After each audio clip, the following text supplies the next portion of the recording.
এয়া পনীৰখিনি মই নিমখ হালধি সানি লৈ ফ্ৰাই কৰি লৈ ল'লোঁ।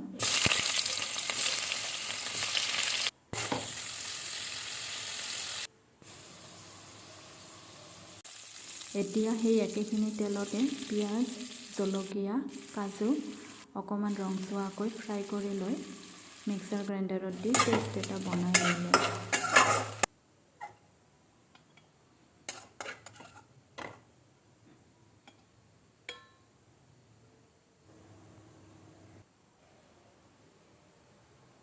পান জলকীয়া, ইলাচি, ডালচেনি, আদা নহৰুৰ পেষ্ট, কাজু, পিঁয়াজ আৰু জলকীয়াৰ পেষ্ট এই গোটেইখিনি দি তাত জিৰা গুড়ি আৰু জালুকৰ গুড়ি দি ঢাকনিখন দি দিলোঁ। ঢাকনিখন আঁতৰাই তাত একাপমান দৈ দি লৰাই থাকি সোৱাদ অনুযায়ী নিমখ আৰু এচামুচ চেনি দি দিলোঁ। যদি মিঠা খাব বিচাৰে চেনিটো দিব পাৰে আৰু নহ'লে নিদিলেও হ'ব। কম হিটত অকণমান সময় ঢাকনিখন দিয়াৰ পিছত তাত গৰম পানী আৰু ভাজি লোৱা পনীৰখিনি দি দিম।